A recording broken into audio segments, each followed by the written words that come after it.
ഇന്ന് ഞാൻ സംസാരിക്കാൻ പോകുന്നത് മറ്റൊരു ടിപ്പിക്കൽ കേസ് സ്റ്റഡിയെക്കുറിച്ചാണ്.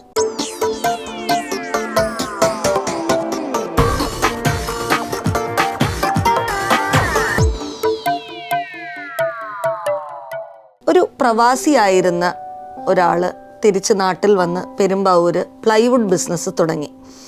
അദ്ദേഹം ആദ്യത്തെ കുറച്ച് വർഷങ്ങളിലെല്ലാം ഓഫ് കോഴ്സ് ബിസിനസ് വളരെ സ്ലോ പേസിലാണ് പോയിക്കൊണ്ടിരുന്നത്.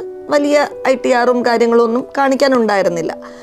അത് കഴിഞ്ഞ് നമ്മളുടെ അടുക്കൽ ലോണിന് വേണ്ടി വരുന്ന സമയമായപ്പോഴത്തേക്കും ബിസിനസ് എല്ലാം വളരെ നന്നായിട്ട് പിക്കായി. പക്ഷെ ITR ഫയൽ ചെയ്യേണ്ട സമയം ഒട്ടായിട്ടുമില്ല. അദ്ദേഹത്തിൻ്റെ ആവശ്യം ഏകദേശം 1,20,00,000 രൂപ വേണം. അദ്ദേഹത്തിൻ്റെ വീട് പണിയാൻ വേണ്ടിയിട്ടായിരുന്നു.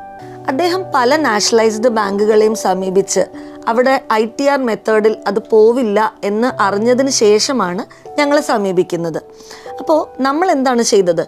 ഈ പ്രൊപ്പോസൽ ഡീറ്റെയിൽഡ് ആയിട്ട് പഠിക്കുകയാണ് ആദ്യം ചെയ്തത്. അദ്ദേഹത്തിൻ്റെ ബിസിനസ്സും അദ്ദേഹത്തിൻ്റെ ഇൻകം സോഴ്സസും ഡീറ്റെയിൽഡ് ആയിട്ട് പഠിക്കുകയും അതിലൂടെ നമ്മൾ മനസ്സിലാക്കി അദ്ദേഹത്തിന് ITR ഫയലിങ്ങിലേക്ക് എത്തിച്ചിട്ടില്ലെങ്കിലും അദ്ദേഹത്തിൻ്റെ അക്കൗണ്ട് ത്രൂ അത്യാവശ്യം ടേൺ ഓവർ കയറി വരുന്നുണ്ട് എന്നുള്ളത്.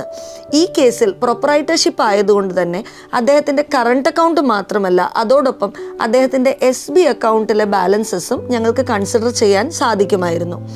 ഇവിടെ ABB മെത്തേഡ് അല്ലെങ്കിൽ ആവറേജ് ബാങ്കിങ് ബാലൻസ് മെത്തേഡ് എന്നുള്ള ഒരു മെത്തേഡാണ് നമ്മൾ പ്രയോഗിച്ചത്.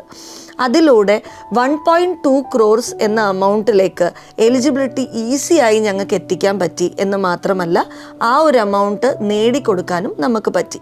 ഈ എക്സാമ്പിൾസിലൂടെ ഞാൻ നിങ്ങളോട് പറയാൻ ആഗ്രഹിക്കുന്നത് 2 കാര്യങ്ങളാണ്.